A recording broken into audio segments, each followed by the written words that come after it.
The NCAA tournament is over. Pacers have lots of draft picks this year. Which prospects had good or bad tournaments that the Pacers may need to keep an eye on? Plus, which youngsters for the Pacers have stepped up in recent weeks and established themselves heading into next year? And how should the team's focus change now that they're eliminated from play-in contention? Lots to get to, all on today's Locked On Pacers podcast. You are Locked On Pacers, your daily Indiana Pacers podcast, part of the Locked On Podcast Network. Your team every day.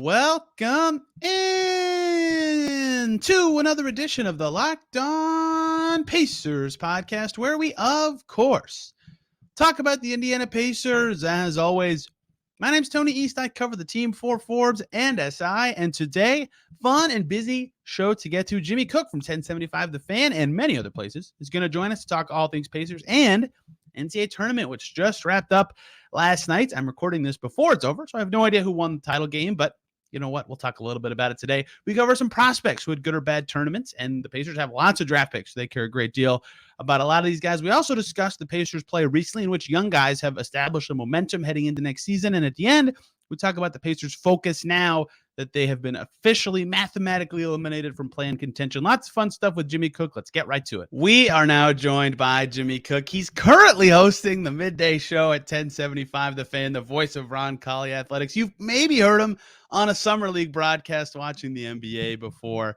Indy legend Jimmy Cook. NCAA tournament finals in about an hour.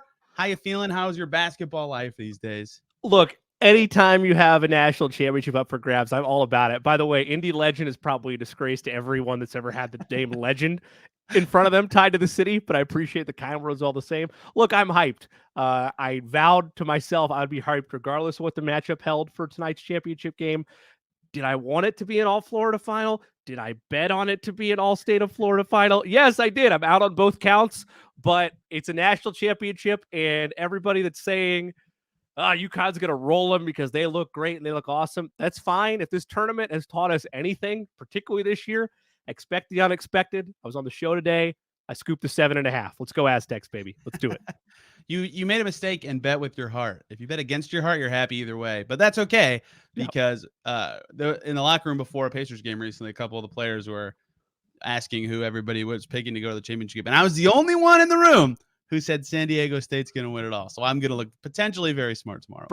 Bravo to you. You picked them to win it all or make it to the championship game? There were only 4 teams left, but I said Final Four win. Okay. I said they would win it all. That was my Final Four prediction. That gives me another reason to root for the Aztecs tonight then, because I would love nothing more than for you to have a leg up. This is a Pacers podcast, so we're going to use the NCAA tournament to talk about the draft because the Pacers could have a very good pick and 2 other first-round picks and maybe a great second-round pick, and they can't pick that many players, but they're going to pick some players this year, and the NCAA tournament does not currently feature any of the top 5 prospects. It did at one point, although the only NCAA guy in the field had an awful tournament. So I wanted to talk about some of the guys who've done well that I like of these prospects, and we could talk about Brandon Miller having an awful tournament also, if you'd like to. Has anyone stood out to you in a positive way in this tournament? I have 5 names up. We're not going to do all 5. That would take too long, but any prospects that look likely to get drafted that you really liked this tournament? So there's been a time or two this season where I wasn't fully on board the Grady Dick train. And even though they got bounced earlier than a lot of people would have liked, they got must bust, which happens, all the time. I'm not saying this is a prospect that could wind up with the Pacers, even though in some of the recent mocks of not like those in the know, but those that look at the data and are making mocks based on just fit and based on need for each team, there are a couple that have Grady Dick going to the Pacers, but I look at just his size and the way he's able to create in general, not only in the open floor, but in half-court sets. It excites me to an extent for a freshman that was, being carried at the start of the season amongst the Big 12 as one of the hot commodities of the season. It's so hard to gauge these prospects, though, for me, Tony, based on just what they did in the tournament. For example, I think that even though his game might not be complete right now, if the Pacers assuming they miss out on the Wembanyama sweepstakes. The last time I was on this podcast, we were saying our prayers. We were hoping that maybe a year would pass and the ping pong gods would smile kindly on us. That's a story that's yet to be seen. But if we're going back to maybe more realistic prospects, and over the last 2 months, Brandon Miller has exceeded the realistic angle. Like, he could very well be off the board before the Pacers get selected. But why I don't take a ton of stock completely in what happened during the NCAA tournament is, in my mind, Brandon Miller, he should be falling back towards the Pacers angle, the way that he played thus far in March or during his run in March. And that's probably not going to be the case. Most scouts are more advanced than just looking at a 3 or 4 game sample size as to where he should be gauged for his overall NBA projection. So Grady Dick kind of jumps out at me right off the bat. Trying to go off of just stuff that jumped out over the course of the entire tournament. Nick Smith and Anthony Black, I thought, were outstanding at times for Arkansas. Again, we go back to kind of that must-bust mentality there. One of my names. You got one. Anthony Black. That was one of my names. Build off of that for me, because I enjoyed his tournament from start to finish. Well, okay, so my thing with the tournament is, like, I don't think it should change, like, significantly your evaluation of a player. You know what I mean? Like I would not drop Brandon Miller at all for this. I'm also not going to rise up anyone a ton unless they're like, what just happened? It's a way different player. Yeah, Anthony Black is just kind of a lot of stuff the Pacers would be like, oh, we need all that. He's very heady for the ball. He scored it well in the tournament. He made Arkansas look good, like shot it decently well from the field, not from deep. In fact, he shot pretty awful from outside. But, you know, every game, a bunch of steals, running out on the floor. And the reason I think that's important is, you know, unlike last year where they were kind of a blank slate heading into the draft, this year it's very clear what their identity is, how their best players want to play. If you can play like that, that's good, right? That's going to make you more valuable to them. Yep. He looks like he'll go after, even if they have an awful lottery day, like worst possible, they're still probably a little bit ahead of his range, but with so many other things in their asset trove, you know, they could get anybody. Like, if you're the Pacers, you literally have to scout like everybody, because anybody could end up in your range depending on how the night goes. Yeah, he's one for me. Jaime Jaquez, UCLA. One very close to my heart. He was on the Adidas circuit when I was a play-by-play broadcaster there. One of the last players from that cycle. I love me some Jaime Jaquez. That he's older, for sure. He's not a first-round guy. Well, he might end up first-round guy. He was great in the tournament. That dude can score the freaking ball. It's very impressive at his height, how he's able to play, what he's able to do, how he got better year to year is impressive in college as well. I know Kevin Pritchard really values that because it kind of shows the guys love the game. He's another one who in the tournament, you know, I already kind of knew who he was and what he was about, but watching him, I was like, oh, this guy is very interesting to me. And another one for me, I guess, because it's an obvious answer that we should have said to begin with, but how much will his stock realistically rise remains to be seen. But you talk about a guy that could fly up the boards because of what he did in the NCAA tournament. We haven't mentioned Isaiah Wong's name yet. I mean, a critical piece of that Miami run to the Final Four. You couldn't point to one of those games along their path to get there where he wasn't as electric as running mate Nigel Pack. And the last mock that I saw before the tournament, he was taken as an early to mid-second rounder. So, again, I know this question isn't just who would fit the Pacers. It's more or less who improved their stock the most big picture in the NCAA tournament. So I'm not saying spend a first rounder on Isaiah Wong, but the stock is trending in the right direction for him after what he did for Miami this year. Is he taller than me? I don't know your listed height. His listed height is 6'4". He's taller than me by 3 inches. He's taller than me. Okay. Yeah, he's a good player. His tournament was good. I'm morally not allowed to talk about Miami players after the tournament they had against the Hoosiers in both men's and women's. So I have no comment on his play. He did do well, yes. That's all I am allowed to say.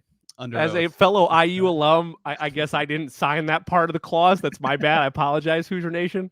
Yeah, look, I'm one of those where if you beat us, I want you to go win the whole thing. Yeah, so I kind of adapted to Miami, and I also really, really like Jim Larinaga. Always have. Maybe it's just maybe it's the old man like syndrome of it, where it's like I just want this coach to finally achieve his dream of winning a national title. And some of my early basketball memories or that George Mason run as an 11-year-old. Like, so yeah, I would have loved it to come full circle. Did it stink that in the rare back-to-back bouncings by the same school of the men's and women's programs in back-to-back nights, did that sting? Yeah, it did. I won't lie. I don't want to talk about Miami, the Heat, any hurricane, even a real hurricane for at least a year until someone else knocks the Hoosiers out of the tournament. If they make it next year, I'd be kind of impressed with, given what it looks like their team could end up being. We're not going to talk about the Hoosiers on this. Another guy who is playing tonight. We'll see if he has a good game, because this could look incredibly stupid to anyone listening the day after the tournament, which the game tips for those of you listening. For us, in an hour, Andre Jackson Jr. on UConn. Not their best player, not their best NBA prospect, but that dude sprints for 40 minutes. He's somehow always in the right spot on both ends of the floor. He mops up every rebound despite not being enormous or huge. He's like Ben Mathurin size and is getting 7-8 rebounds a game. He's a great passer. He's a good steals guy. I don't think he'll end up being a first-round guy, but he might, because he's just absolutely everywhere. I know that's not like a prospect. Fans are going to be like, yeah, but oh, man, I think he is awesome. When you look at the treasure trove of picks that the Pacers have, and I know a number of the big high-value ones are the ones that the members of the media like myself like to talk about, is those 3 first-round picks they're going to have at their disposal. He's projected going into the tournament as a second-round pick, but there's no doubt with the way he has made himself almost invaluable, like you mentioned, always finds a way to be at the right place at the right time for UConn, works hard on both ends of the floor. If his stock was to rise to the point of he's a late first rounder now, and you're the Pacers and you're keeping all those first round picks, which I think, I don't know where you're at on that, but I think we'd both kind of be surprised if they ended up drafting 3 rookies in the first round. It almost just seems impossible. Like, not even just from like a having young guys perspective. It's like, that'd be their whole team. They're just done. That's it. Yes. So. Yeah. I mean, and maybe the pocketbooks of the Simons, they're fine with that. All jokes aside, though, I don't think that's what's going to happen. I think that they're going to come away there with maybe 2 selections in the first round versus using all 3. However, you need guys like that, the dynamic that can do it on both ends of the floor, even if it's just like you talk about innings eaters in baseball. I don't want to say minutes eaters, but somebody that can make high volume contributions for you in the middle portions of games. That is, I think, the floor that you're projecting out to an Andre Jackson Jr. right now, if that's a prospect the Pacers decide to invest in. Can I quickly talk about 2 other guys? We're going way longer on this than I anticipated. Always. One, my favorite prospect for the Pacers didn't have the best tournament, but I just like talking about Jarris Walker. He's huge. He's a good defender. He had 4 blocks in their elimination game. He had 6 blocks against Auburn. He gets some steals. He had a crazy amount of rebounds. He can't really shoot, but I mean, for everything the Pacers need, if he just never touches the ball, he'd be like perfect prospect fit. Not at the best tournament. Houston in general, I think, is not thrilled with the tournament. Another prospect who should not be a Pacers pick at all, given the construction of their current team, Derek Lively, was awesome for Duke. That dude can bounce like crazy. He's a block machine. He had 6 against Oral Roberts. He rebounded it pretty well. He can't score at all. He's very much a play finisher, but 2 big-ish guys that are good on defense. That is what I like in big men. They were both impressive. Do you have anybody else from the tournament?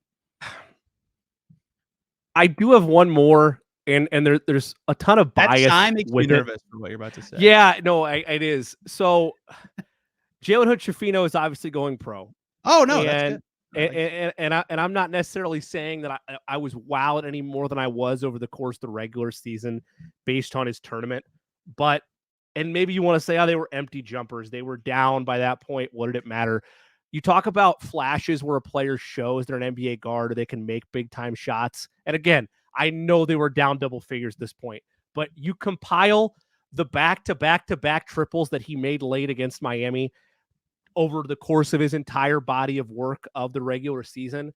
I see flashes of why people want him as an NBA ready guard towards the middle to back end of this draft. Do I think it's going to be a development project for him? Will there be a learning curve? Absolutely. But I look at just like take your breath away. Like, oh my goodness, he's still hitting threes.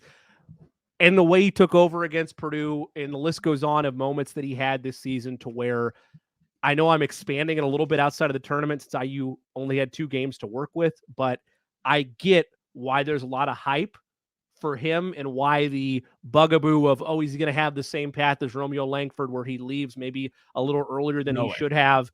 And then it's an NBA career in the G League or on the back end of minutes with the Spurs, I think, is where Romeo's at now. No, I don't envision that being the path for Jalen. I think he's going to have a very successful NBA career.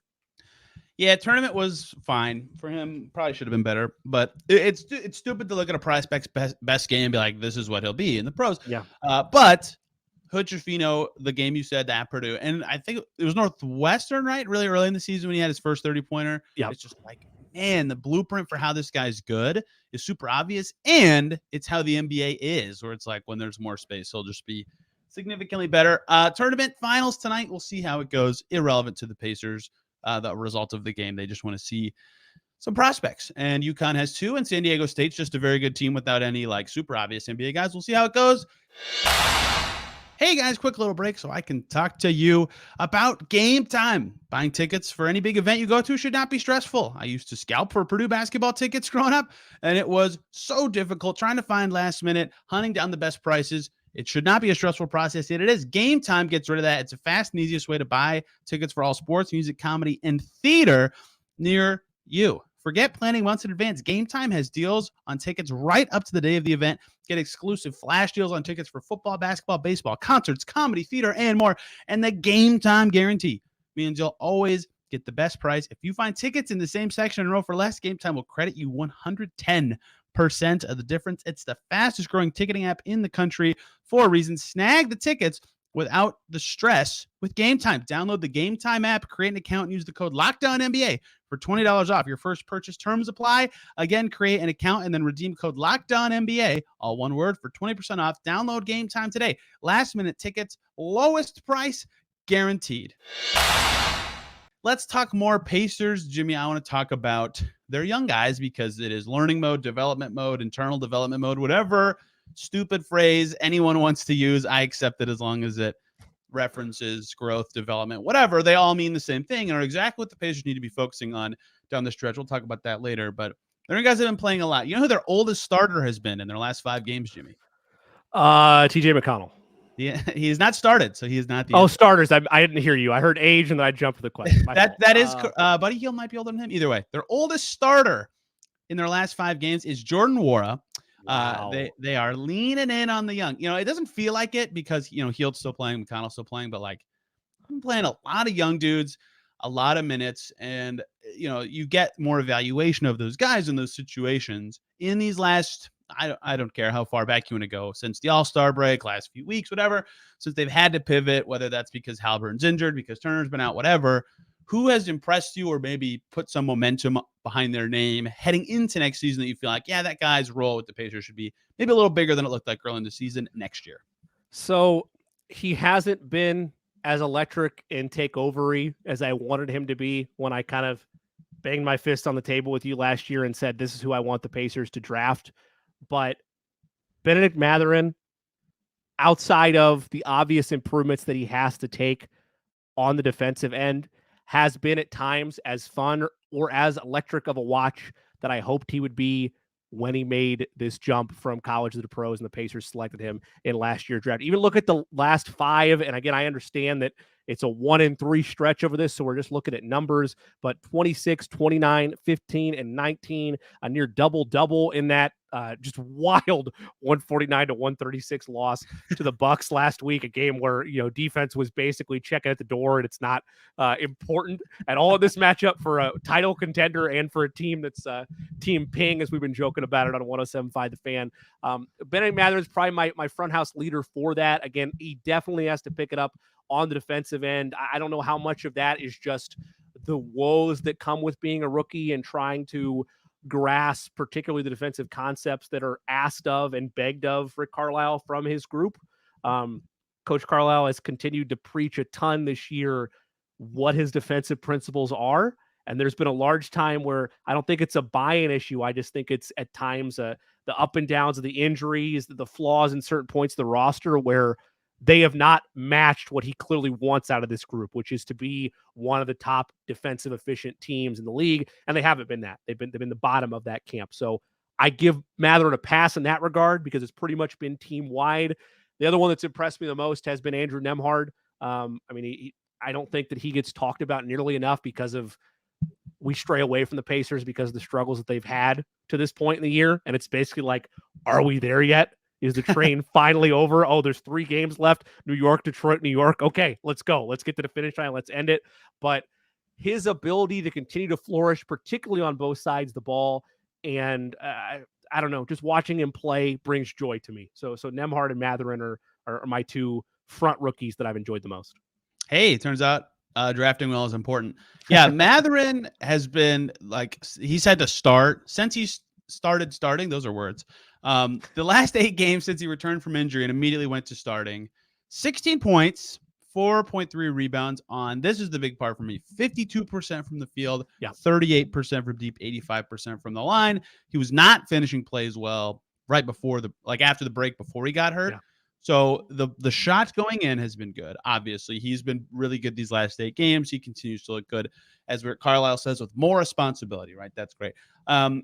The assist numbers, not looking great, 1.1. But the manner of which he's doing them, right? He had an over-the-shoulder pick and roll pass to Jalen Smith last week against the Mavs. He's just, they're passes that you're like, okay, good. Like, you need to be able to do that a lot, and you can't, I haven't seen like any of it. So if you can do it a little, that's at least the positive momentum I'm talking about in these games that these guys would hope to get going into next year. And the thing for Mathurin that I think has been the biggest thing, between coming off the bench and his just like not being the best team defender this year, he hasn't gotten tough matchups. But like in the last week, he's been guarding good players, like a lot, right? No. Drew, whoever on the Mavs. Last night he was guarding, for you listening 2 nights ago, he was guarding Garland a lot. He was guarding Mitchell a lot. Like, that is stuff that will really help him. I did type his name down. I had 3 names I wanted to get to. Nembhard was another one, and you mentioned him. So good. I get to just continue opining on players, which is always exciting. The passing for him has been enormously impressive.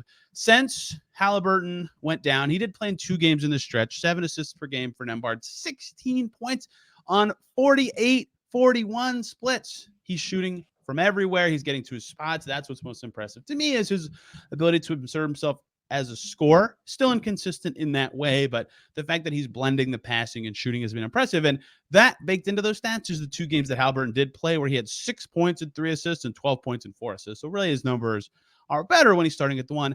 The last guy I typed down that I would like you to talk about a little bit, if you don't mind. So since the first game after the All-Star break, Jordan Nwora is averaging 14.3 points, 5.3 rebounds, and 2.5 assists, 49, 43, 71 splits. He is doing a lot of things that impress me. 1, he's making 2s. Like, he never took 2s or made 2s with the Bucks, which sounds like really reductive, but he just didn't. 2, he's putting the ball on the floor every so often, and that's not something I really expected him to do. And 3, he's like a consistent 10 points a game guy almost every time. He's been below 10 twice since that game I mentioned, when he had 18 against Orlando in their second game out of the break. So basically, once you got more than 1 practice with the new team under his belt, he's been really solid for this team offensively and like showing skills I never knew he had. He has been the guy that I'm like, okay, next year I have a little bit more belief on what you're going to provide this team than I did right when they acquired him. I mean, you just look at the month of March alone, just a tick under 50% from the field, 44% from beyond the arc. You mentioned it, averaging right around 13 and 5 over that span just for the month of March. And the second that they turned on his expansion into minutes, right, trying to kind of feel him within what Rick Carlisle wanted him to be able to be a part of during this stretch run. And I get it. I understand. They didn't achieve their goals. I'm not mad they didn't achieve their goals. I've been pretty clear about that. I don't see the point in the play-in. I don't buy in the process of, this will really help this group be ready for next season, getting bounced by 30 to the Miami Heat or whoever they would face in the, I don't know where it is right now, in the 7-10 slot. Doesn't matter. They're out. My point is, since he got that activation, 18, 16, 10, 18, 20, 33 against the Hawks just a couple weekends ago. That was sick. That was just sick. And that's just looking at his points as well. That's going along with sniffing double-doubles left and right. That's chipping in 5 to 6 assists along the way and being efficient when called upon from beyond the arc. Everybody pondered what Jordan Nwora would look like in an expanded role. how he would operate given the opportunities that he did not get in Milwaukee. And he's been a shining star. I'm not saying he's like an elite level all-star that you're going to hang up in Indianapolis next year by any means, but he has fit the mold of what this team needs of a player of his caliber, of a player of his size at 6'8", kind of being able to switch between a 3 and a 4 like look for whatever the Pacers are asking out of a lineup. What do they go small? And he's kind of a smaller small forward that's playing down low as a power forward in that regard, just from a lineup standpoint. I've loved everything I've seen out of him. It couldn't have possibly worked out better for the Pacers and for Jordan Nwora, being able to have this expanded role with a team that has been looking for somebody that fits his mold for the better part of, really since the trade deadline last year when they got rid of Sabonis, who was going to be able to be a complementary piece, but be less demanding with the basketball than Sabonis was.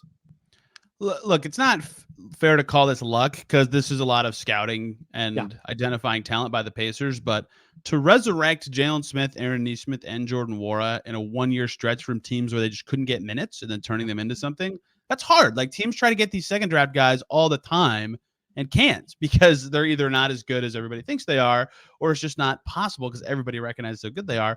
Hitting 3 in a row, like, that's really hard. And so credit to them for doing so. And the thing with Nwora is I kind of thought when they acquired him, like, he's kind of auditioning for a rotation spot next year. You know, who knows if he'll be better than Brissett or than Nesmith or whatever. Very clearly, like, good enough to play for them next year. Maybe not as a starter, but just like in the rotation in some form. He could play 3 and 4. They put him on Luka, and it didn't go like great, but it's like the fact that they did that, I'm kind of like, okay, they're trying to develop something here. So those are the two that you said plus Nwora that I've been like, okay, this is good for how I feel about what they're going to do next year. Jalen Smith's shown some stuff defensively that is like, okay, this guy's a 5. That's like, obviously we knew that, but just that's good to know. Isaiah Jackson's been okay on the glass. Aaron Nesmith is rock solid every night. Like, none of them have been like bad, especially compared to expectations, but those 3 stand out as the 3 that you're like, if you're the Pacers, you feel great. This is what we want. You're going to play for us next year. Awesome stuff, guys. Way to go. This is an unfair bar to set, but I'm going to do it because I think Locked On Pacers demands it. Okay. I mentioned Benedict Mathurin at the top. What do I want out of him? I want somewhere, and I know these are 2 of the biggest names the franchise has had the last 15 years. I want at least to be on the track to somewhere between Danny Granger and Paul George next year. I know that would be a massive leap out of improvement from him, but that is the type of sophomore campaign that I would like to see from Benedict Mathurin. I know it's a team game. I know that when the Pacers are at their best, it's more than just one individual. But if you look at the idea of having a player of Mathurin's caliber that could meet somewhere in the middle of those lofty expectations next to Tyrese Halliburton, plus whatever they draft next year, combined with the pieces we've already talked about, next year could be a lot of fun. Next year is where I'm not going to be banging a drum for Team Ping. I'm going to be like, where is this train going to finish? Aim higher. If we're going that high, aim even higher. Get some Jermaine O'Neal in there. Please. Why not grow to Rick Smith's height while you're at it? Hey, I didn't say Reggie, okay? I drew a line. I drew a line somewhere, okay? We can only reference so many legends today. You are the only one that we'll get to. This show is sponsored by BetterHelp. Recently, switching jobs for me was stressful. I had a lot of time to figure out that I needed a little more structure in my day, make more lists, and that really helped change my life. Got to know myself a little better, and that can be a lifelong process, especially because we're always growing and changing. Therapy is about deepening your self-awareness and understanding, because sometimes we don't know what we want, why we react the way we do, until we work through and talk through things. BetterHelp connects you with a licensed therapist who can take you on that journey of self-discovery from wherever you are. Learning positive coping skills, therapy can help with that. Setting boundaries, that can be another benefit of therapy. It empowers you to be the best version of yourself. And it isn't just for those who've experienced major trauma. If you're thinking of starting therapy, give BetterHelp a try. It's entirely online, designed to be convenient, flexible, and suited to your lifestyle. You fill out a brief questionnaire, and you'll get matched with a licensed therapist and can switch therapists anytime for no additional charge. Discover your potential with BetterHelp. Visit BetterHelp.com/LockedOnNBA today to get 10% off your first month. That's BetterHelp, HELP.com/LockedOnNBA. Let's close out with the easiest topic. Not easy as in simple to discuss, but just like, I feel like the consequences are lower now for the Pacers. They've been eliminated, Jimmy, and they've already kind of not thrown in the towel, but just you can tell by their rotations what their goals have been the last couple of weeks. Rick Carlisle's talked about responsibility and learning. And you, like I said, Jordan War has been their oldest starter. But does anything to you, should they change anything with, they're actually mathematically eliminated now? Anybody that's of value, and I mean like high level value, that there's nothing to be gained left in these final 3 games, shut them down or minimum minutes. I joked with you a little bit before we started recording. Again, this is just my commentary on it. If Coach Carlisle was to call me tomorrow, be like, "Hey, is there anything I should be doing differently right now?" Call up as many G Leaguers as the league allows you to. Okay, I want Fort Wayne and Mad Ants invading the Pacers team bus for the next 10 days, because look, I haven't been totally out on this team in terms of viewership, right? I've still been catching on Valley Sports. I was at the Thunder game last week. I had to remind my 7-year-old nephew that, hey, I'm glad you got to see a win for your first Pacers game. I'll explain to you in 5 years the sacrifice that you made to set the franchise back potentially an extra 5 years for that win. Drama aside, no, don't really change anything. Keep doing what you're doing, baby. I don't need any more defensive progressions. I don't need any more improvements on there. Let's go. Loss. Finn, let's be done with it and pray the ping pong balls fall where they need to. Look, I get why, like, long-term, winning that game could end up being bad. I'm not going to push back on that argument at all. But the fact that your 7-year-old nephew is the exact guy that's like the embodiment of why you try to win. You know I understand. I mean? There's 16,000 people in there who paid to see you win, dang it. I bought him a Tyrese Halliburton jersey. There you go. He walked in there with a Paul George jersey on, and I said, no, we're not having your first game. We met with that type of slander. We were going to go get a Halliburton and be done with it. So I get it. I was happy for him. I'm happy for the next generation of fans. They'll forget about it in 10 days, just like we will. 3 losses and be done, please. Yeah, but what if one kid has a core memory from that night, Jimmy? It was worth it, right? It was worth it. Yeah, I asked Rick about if anything changes with the mathematical elimination. He started and said, what would change? And that is kind of the thesis of what I feel like is accurate. Like, they have already kind of been leaning into what we just described. Like, Halliburton hasn't played since that back-to-back with Boston, Atlanta. I think that weekend was kind of their last, like, hurrah. Like, if we win one of these, we've got a shot at the play-in. If we don't, we have no chance. They lost both, and we have not seen Halliburton or Turner since. But he healed, even got sick and missed some games, right? So it's very easy for them to kind of stay the course. The other thing Carlisle talked about is, carrying momentum into next year. We just knocked that out with some of these young guys. But the last thing he said is just, this is what it all comes down to, right? He said, you cannot underestimate or undersell the importance of internal development. Having your guys learn what it's like to have real professional responsibility. These games have to help simulate that. And our guys have stepped up and done some great things, right? Internal development. That is the focus for the last 3 games to me. That is the phrase that matters. Get your young guys reps, get them a little better, get them prepared for what playing every day or starting every day or whatever feels like. That is what the focus is to me. Can I sell you then on my idea today that I had on 107.5 The Fan? Yes, look, it's pretty simple. I want all the development, all the great film that you can gather over these final 3 games. Again, New York, Detroit, New York. That's great. How about all buzzer-beating losses? Or if that's too heartbreaking for you, how about the Pacers have a shot to win each game and it rims out every time? But hey, we got plenty of good tape and plenty of good strides, and maybe those final 3 losses motivate the group even further to get better next season. That's how logical the idea of playing one play-in game meant to me is. Maybe they're going to take these final 3 losses and it's going to make them into better men and better players next year. Yeah, they had that close loss to Charlotte, and I thought they might give it. You were at the Thunder game. I thought they might lose that one. Like, oh man, those 2 games, it's like that is what makes the most sense. The Cavs game, even that they played on Sunday, like they lost by 10, so it doesn't look close, but like they were up like a lot of that game. That's perfect, right? You compete with a competitor, you add some skills, and then you lose. They've shown plenty of that all year, right? And I know there's been like that big win against the Bucks, the St. Patrick's Day, or the day before St. Patrick's Day. They had a massive win against Milwaukee. And that's something to celebrate, right? You're still, in theory, as an organization trying to get into the play-in. You want to have bright, positive moments. Look, that's a contender that we just beat. And then you hung with them, even though they ended up pulling away from you the other night, 2 or 3 nights ago. Losing track of days, I apologize. The point is, you're exactly right, Tony. That's what you want to see, is matchups against contenders. just as a proud member of Team Ping, I've been hoping that the matchups don't go their way, but they showed fight, and they showed they're a player or two away from really being in that Eastern Conference conversation. Is there a difference between Team Ping and Team Pong at all? No, we it's kind of like how Sirius and XM were like two companies and they merge, and so now it's Sirius XM, right? So it's gonna be Team Ping Pong by the time the draft lottery day rolls around. We'll merge together. So it's a corporate takeover, ruthless. That is gold. There is one actual change that will happen. We don't have to spend too much time on this because I did a segment on it when they signed him, but Gabe York is now eligible to play in their last 3 games. And lo and behold, hey, look, the only 2 veterans that have been playing just so happen to also be guards. It's very easy for them to yank one or both of them out of the rotation and play Gabe York a ton to get some eval time in these last 3 games. That seems kind of obvious. I don't know how much they take out McConnell or Hield to play Gabe York, but I feel like he will play in all 3 games. Just why not? See what you got with him. Let him get some reps and time in the NBA floor.